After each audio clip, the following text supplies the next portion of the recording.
I just want to inform that 3-4 days back, I watched one video on YouTube. It is now become viral.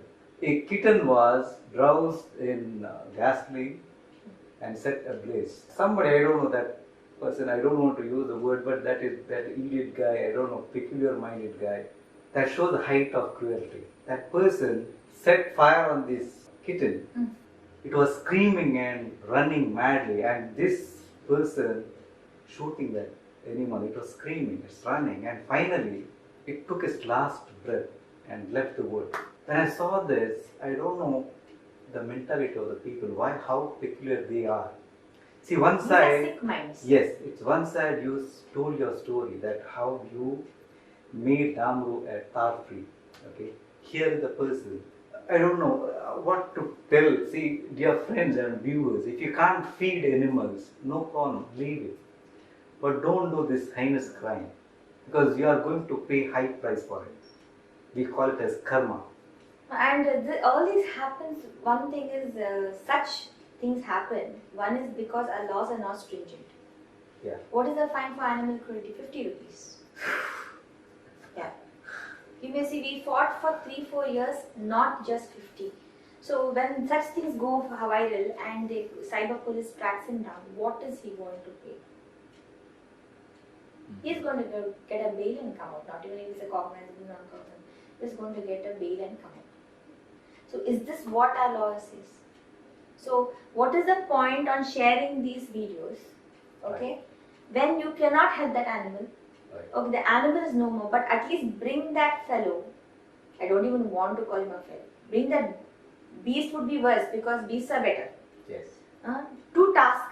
Yes. But what law is that we are having would bring this person to task? One Malaysian animal care trust, they have announced a reward. Whoever find out this person, they will give Indian rupees 1,70,000 something. Okay. Because even they understand the value of life. That's exactly like you said. I may not be an animal lover. Okay, I may not even want to touch an animal. Yes, but just leave it by itself. Correct. Okay, so we have, Mr. Prashant, so many people. See, every society has different types of people. Right. Okay, some people love animals, some people don't love animals, some people don't like people, some people like people. Yes. Okay, and there's so much of politics. But what happens is that everybody has a right to do certain things which is legal. For example, feeding, as you brought up the topic of feeding. Yes. Now, we have so many of our volunteers, animal lovers, who feed hungry animals with their own money. Okay? And we don't dirty the place. We feed, we clean and go. But even then, there are people who abuse, who give police complaint, who call them a nuisance for feeding and say, ನೀವು ಊಟ ಹಾಕಿದ ಕಾರಣ ಇಲ್ಲಿ ಸಂಖ್ಯೆ ಜಾಸ್ತಿ ಆಗ್ತದೆ, which is really stupid reason. The law permits us to feed. Okay, protects us, people who feed. Their AWBS circulars which say you should not harass people who feed. Correct. Yet, all over India, there are, you can see in Delhi, people are beaten for feeding. One lady's hand was broken. Okay, this sort of mentality. But don't we have a right to feed? Just the way you don't like animals, I like animals. I spend my money and feed. During COVID, we fed so many animals. How did you operate during COVID, that lockdown? It was a huge task. But when we are sitting in the homes, getting grocery for ourselves, and saving every bit for feeding our hungry children and our people, making packets, I'm saying that is God's work, no doubt. Okay, I'm very much for it. But what would you do? Same hunger what I feel, that poor dog or a cat would have felt. Yes. What will you do? So, you abuse those feeders, which is against the law. And I say this openly, that the police have to take the side of the person who feeds and not of the person who abuses the feeder. Right, correct. Okay, strike a balance somewhere. I'm not saying that. But don't tell the feeder, you uta hakbardu. Why? Why should the feeder always be targeted? Is my question. So, alright, there are personal animosities, there is a place you need to feed, designate a place, you do whatever that's legally an option is there. Right. But don't say don't feed, don't abuse the feeder, don't go to hit the feeder. So, this is not happening. So we also should be proactive. The police authority should be proactive. The law should be stringent. Only then all the work that we do has some meaning. Yes. And during COVID time, yes, what we did was we got all animal lovers, animal feeders, okay, and our volunteers together. Thanks to WhatsApp, we had a group. Thanks to Insta, we had a group. So we got all of them together. We divided the city in zones. We were around 70 feeders who fed around more than 2,500 animals over the period of 3 months. And I'm very thankful to all our donors who were very generous in donating money, donating food for the animals. We cooked more than 150 kgs of rice every single day. I'm very thankful to Kusum Caterers for helping us do this. We had a lot of dry feed being donated to mix with the feed, eggs, bread, biscuits being distributed to all these animals. So hungry. Even as on today, during partial lockdown, because there are many units which are not open in certain areas, my volunteers are feeding in good shed. There are more than 120 hungry dogs. You give anything, they will eat. Anything. They just gobble it up. So, hungry souls are there. My request is don't waste food. Yes. Right. Please. Whatever leftover is there, don't waste. Give it to the crows, give it to the squirrels, give it to the cats, give it to the dogs. You are not increasing the population by feeding. You are just feeding a hungry soul. Yes. That soul was born and brought up in your locality. You feed or you don't feed, that animal is going to live there. Yes. Right. Okay? Right. But by feeding, you will get friendly with it. Tomorrow you can vaccinate it, you can sterilize it, contact us, and you make your environment safe. These animals are your watchdogs. For example, after 9 o'clock, my entire locality is very safe because of the community dogs. Not one thief will walk into the lane. So, COVID was a challenge, but it also brought a lot of unity among feeders. Yeah. So, animal lovers. And it was an enriching experience for me also, because after a long time I went on to the streets feeding. Wow. Because of the shelter work, I did not get time. Personally visit? Yes. Okay. I undertook Urva store, Chilimbi area, and I fed around, I think, and Abaka Nagar down this lane, this area. Around 110 dogs I used to feed every day. Oof. So I know that's quite a bit, but it used to take around 2.5 hours. Oh. So 5 o'clock set off, by 7 I used to come back. But it's good because the rapport, I mean, if you enjoy doing it, it's really good because you build a rapport with the animals wait for you. Correct. They wait for the horn. So I just have to horn through my scooter and they're all ready. They hear the horn, yes. right. And that particular time they will be waiting. Yeah. They will be waiting at that particular spot. So always all our volunteers have seen that spot is cleaned. We have used newspapers, leaves to feed the animals and cleaned it afterwards.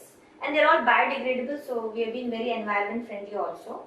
Along with that, we provided water for all the animals. It was summertime, so we had a water bowl project as we do every year. And this time, because of shortage of water bowls, we even put out cans of water refilled every day. So I think we basically believe in community living. Right. It's not only living for humans, it's living with the environment, with the animal kingdom. So that is the main aim of ACT. Ma'am, you're managing a huge team. I know you have staff, you have volunteers, of course you have doctors also, veterinaries. So how you make decisions, ma'am? Because making a decision also big, challenging job, right? Yeah. So how you take decisions? See, there are certain decisions which we take in a team. As a trust, we have to take it in a team. So I discuss with all my trustees on particular things which is a policy decision. Okay. Some day-to-day activities or day-to-day issues I handle because it's monotonous. It's always happens. I know. But whatever decision is taken within the framework of law. Okay. Nothing is done beyond that. Okay. And also not only one-sided. I am an animal lover, I'm a passionate animal lover, no doubt. But I also see the practical aspect. That has always been my approach to any subject. Okay. So the practical aspect, how workable that solution is also seen. Correct. And then implemented. Because we live in a community, I have to see how people react to the animal, how the animal will react. Yes. I can't put an animal in a dangerous environment where he's going to be poisoned. Right. Alright? So those are certain decisions I need to take, and my trustees have always stood by. We have always done it together. Okay. So we have a wonderful team of trustees and volunteers. So any decision which is very crucial is discussed and within the framework done and taken. And thank God that our staff also is very cooperative. They know how we work. Okay. So every bit is sought, asked and decided with our team of staff, veterinary doctors, be it a case or be it a community animal to be picked up. And even when we work, very challenging is the city corporation. When we work with the city corporation with the ABC program, with the corporators, with the health department, so a lot of policy decisions are discussed. Okay. So all these decisions are really thought over and then taken. Oh, okay. Ma'am, one more thing. Being a home minister, you handle your home activity also. Apart from that, you are managing your ACT also. Of course, God has gifted women that extra power or, doing multitasking. Okay. To do all these tasks, you should have a very good time management skill. So how do you manage your time? At the very beginning of the interview, I said, personal time is zero. Okay. That's what has happened now. The time is divided between ACT work and the family. Actually, to be very frank, I've been blessed with wonderful kids. Okay, and they have really put up with me because most of my time goes on the phone. Okay, coordinating things and talking to people and receiving complaints. Because when I'm at home, I have to still connect with my shelter and the hospital and the stocks and the complaints, the rescues and all that. So time management in the sense I start my day early when I go to the shelter. Because of COVID, I go by 6. So then there is no looking back after that. There is only night 11:30 that I go back to bed. Yeah. So with the little one who's just 2.5 years old, it is really challenging sometimes. But as I said, my children have seen working women have very wonderful children, I feel, because they learn to adjust with their mother. Yeah, I have been blessed. So anytime there's a call, they understand that is important, and I'm being blessed because both my kids are animal lovers.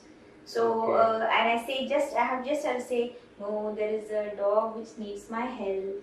So even the younger one say okay, and then he will allow me to continue with what I'm doing, and then you see come up with the next.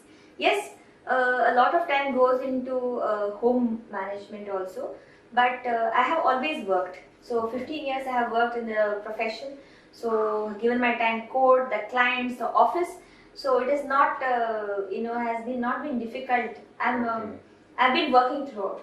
So management of time comes as a part of life and is inbuilt. Huge experience. Yes, right? It's inbuilt. So I don't sit quiet. So anytime there's free time, I'm doing some or the other work. So it keeps me active, the mind running. I think, and I love doing it. So I've forgotten to just lie down and take a book and read it. That's what I've just forgotten doing. So that was only during student time. I miss doing that because I love reading, but it's not possible now with this much of commitment. So I sometimes feel 24 hours is not sufficient. That's really good, ma'am. Ma'am, can you help to find lost animals? Very much. Okay. Yeah. We many people call us to help find their lost pets. Okay. One is we have a huge FB following, Facebook following, and Insta following.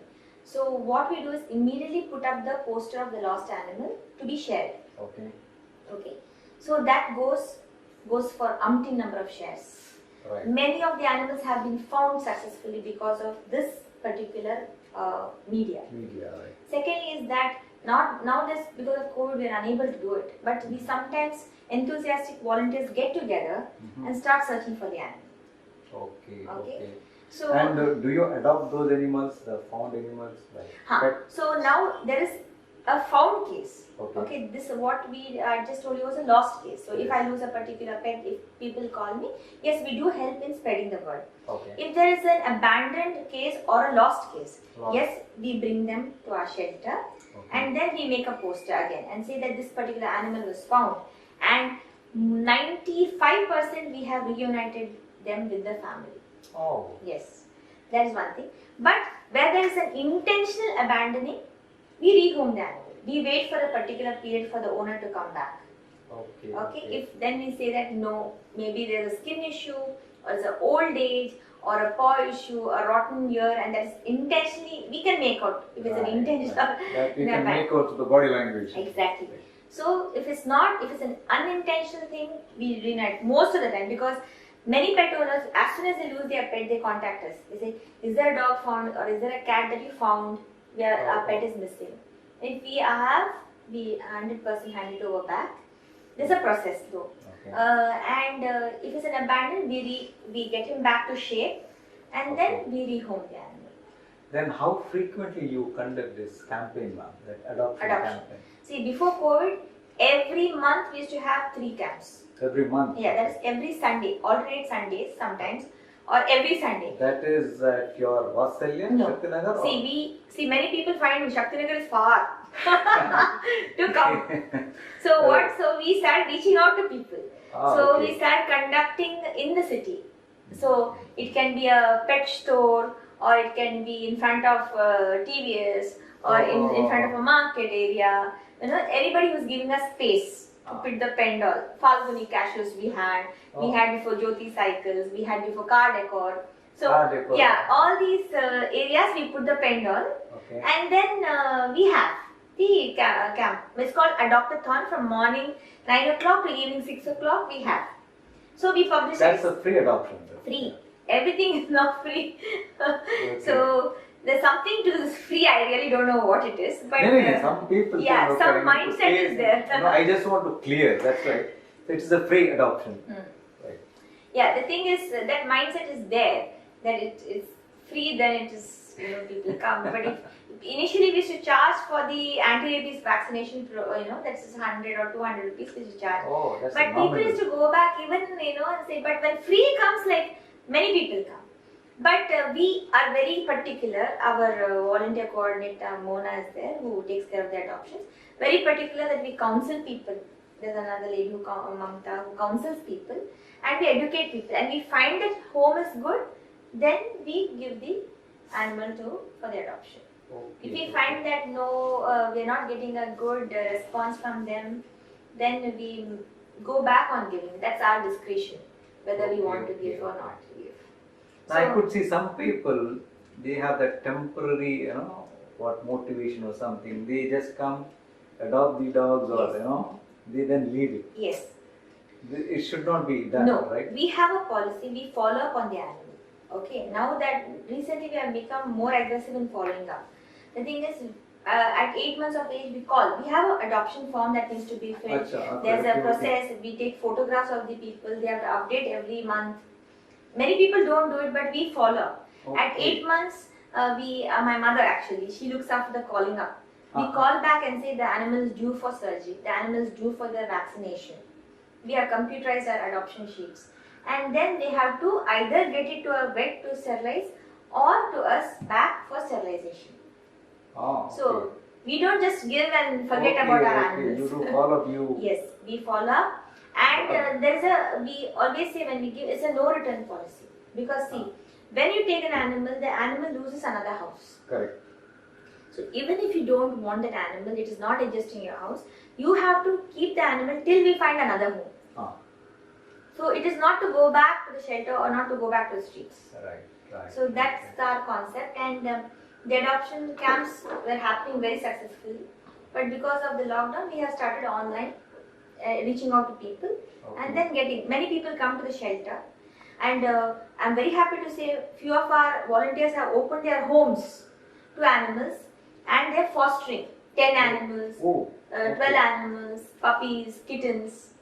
So they are taking care, and from their homes they are giving it to they're all community animals. Because shelter cannot take the burden of so many animals. Yes. Then, ma'am, how you manage funds, ma'am? Arrange funds for this because there are so many works are there, and everything require money. Yes. Entire ACT is run on public donations. Oh. Okay. So we have donors who are genuine animal lovers who donate. Mm-hmm. See our work and give to the organization.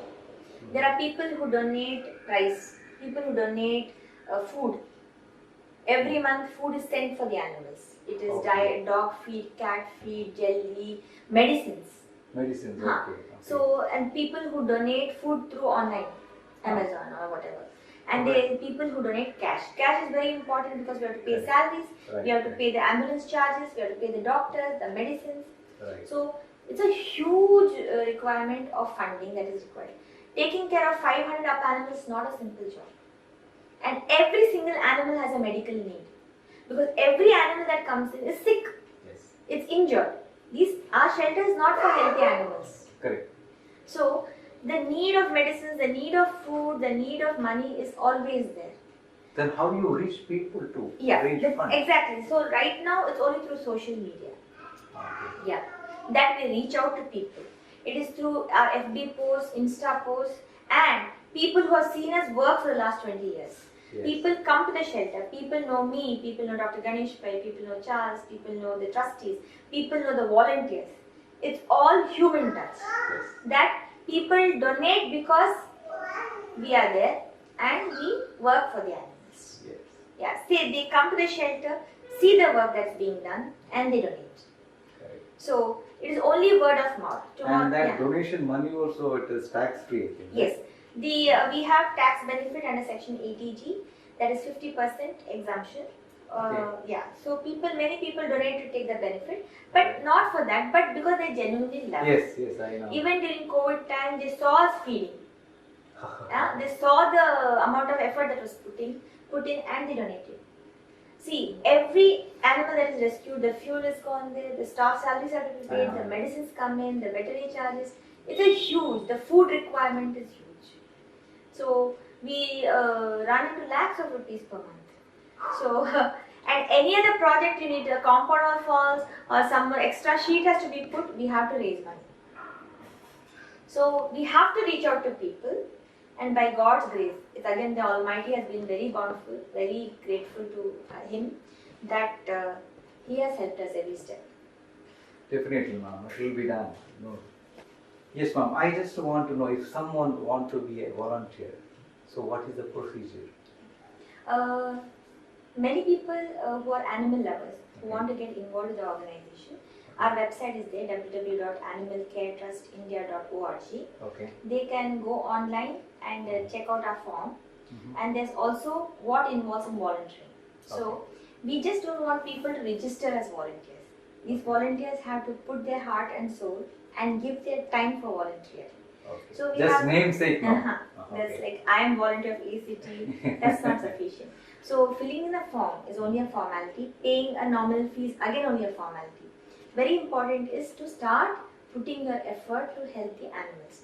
So what we have done is, since we work with community animals, it's a precondition that all our volunteers have to be vaccinated against rabies. Yeah. So they have to take their vaccines and at least put in 3 to 4 service activities before they are taken into the group. So it can be coming to the shelter, giving your time. That is the criteria for that. And then taking part in adoption camps, finding homes for animals, going in for rescues. We have 2 WhatsApp groups are very active. So if you want to be on them and get into the cycle of daily volunteering, then you have to fit into this criteria. So we have a process in place. So a volunteer can join in after he starts taking his vaccines. Taking the vaccine itself says that you really seriously want to start volunteering. Right. Yes. That is a proof. Because the pain that you take, go to the doctor, take your vaccine, and then say, yes, I am ready to start working with animals, because it's hands-on work. So when you go in for rescue, you have to lift the animal, you have to hold the animal, sit in the vehicle, or bring the animal to the shelter, or come to the camp, talk to people. So that means you are getting involved. So you need to come to the shelter, see what's happening there, see what is the groundwork that's going on, what is the reality. Right. So You should see the process. yes. Right. So merely signing up volunteers is not sufficient. We want working volunteers. So the form is there. People can fill in, and then there's a point of contact they can meet, and then start volunteering with us. Ma'am, you are in this ACT almost for 20 years. So without motivation, nothing works. Right? If you have internal motivation, I'm not talking about the external motivation. That is temporary. How you get motivated to do this, all the tasks? Yeah. It's like an addiction. Some people are addicted, so it's like an addiction. Animal love is an addiction sometimes. I won't get up at 5:30 just for a walk or an exercise, but I would get up to go to the shelter. What is the pulling force there? I know my animals are waiting. Yeah, because I was thinking, you said in the lockdown time you used to go your shelter at 6 o'clock. Yes, And go. many of my friends were saying that in lockdown time I used to get up at 10 o'clock. And you're going all the way from here, your home to shelter at 6 o'clock. Yeah, the thing is, I just love what I'm doing. See, when you love something, nothing will stop you from doing it. Right. See, That's it why can your be internal one. it can be rain, it can be sun, it can be sickness. Right. So that only time I did not go to the shelter was when I delivered the baby. That 40 days I was at home. That was the only time that I did not go to the shelter. But other than that, why I don't go is that there should be some strong reason why I'm not going. Right. Okay, but what is the motivating force is that it is it's like a temple for me. To be very frank with you, Mr. Prashant, we go temple because we want to see God and we want to pray. So it is my temple. So my daily day starts with it. So I love talking to my animals, and very important for me is the concept is we bring an injured animal from the streets to our shelter, not for show. That the animal should get the treatment. Right. Okay, so it is our duty to ensure that when the animal has been brought in, the treatment has been given, the food has been given, the cleanliness has been done, the medication, the wound dressing has been done. Yes. So I trust my staff, but it's my duty to oversee the entire thing. Right. So I go and do that, and I get lot of energy and lot of happiness in doing it. So why wouldn't a person go to a place where he gets happiness every day? Definitely. So that is the motivating force. So I get happiness there. I go into a different world when I enter the shelter. For those 3 hours, I'm lost in that world totally. Talking to the animals, taking the rounds, and interacting with the staff, asking what needs to be given, what needs to be done. There are a lot of difficulties also because there are humans also involved. So, but it's a part and parcel of the entire system, right? There's always human politics involved, okay, in working. But the animals are politic free. Yes. So, but for their sake, we do it. So, anyway, so that is the motivating So force. you face difficulties from public too, right? Yes. That is a part and parcel of the work. So, but the motivating force is the love for animals, unconditional. So it is pure love that they give us. So that is the force which pulls us to the shelter and pulls us to the work. Dear viewers, it is an inspirational story. It has really touched me because the way you work, the way you handle the cases, the way you manage your team, it is amazing. I hope my viewers also inspired by your story. As we know, living in a selfish world, we are often forced to question our ethics and wonder whether there is a humanity left at all. But sometimes, random act of kindness by some people like you restore the faith in humanity and gives us a hope that everything is not lost yet. So dear friends, her team is doing a wonderful job. I should salute your team, ma'am, your employees, your veterinaries and your rescue team, everybody doing a wonderful job. So dear viewers, please support this work because this is a noble work, I can say. Please support it. join hands by donating. You can visit their website. It is called www.animalcaretrustindia.org, right? So just visit their page. There is a link is given to make a donation. There is no fixed money right now. No. Any amount. No, any amount. So everything counts because this is the noble job.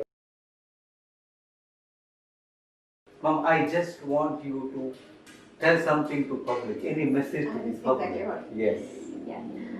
Actually, I want to make an appeal to the public that we have to accept our community animals. Okay, they are a part of our society. Right. We have to accept that they also have space Right. in the community. We are living in the ecosystem. Exactly. We are dependent. See, we should not be intolerant. Yes. Huh? So if an animal is sleeping in my car shed because it's raining, it's only a matter of time that he is going to go away after the rains. Right. Please have a heart. Do not chase that animal. Teach your children young to be compassionate towards all beings. It Right. can be humans, it can be animals, but compassion is very, very important. Correct. Feeding a hungry soul is very important. It can be a hungry human, it can be a hungry animal. Just say, oh, biscuit hakbedo, na. Please let us not teach that concept to children. They are very pure at heart. I want to make an humble appeal. Accept desi animals. Give them a home. Right. Okay? And please do not abuse feeders. Yes. Okay? Right. And also, please join hands with animal care trust or any local organization working with animals, because this is not my responsibility alone. Right. It is the responsibility of every single community living human being to work as a team to help animals. Right. So ACT is only a name. It is consistent of citizens like you and me. Correct. So let us work together to help animals. So let us not treat that they are community animals, they are a team apart. No. Right. They are a part and parcel of us, and it is our moral, ethical and fundamental duty to help them. And if you can't feed, don't harm. That is one thing I request the general public. Please be kind to animals. Animals are voiceless but not lifeless. So dear viewers, thanks for watching this video. I'll catch with my next video. Till then, take care. Stay safe, stay healthy, stay terrific, and be benevolent. Thank you.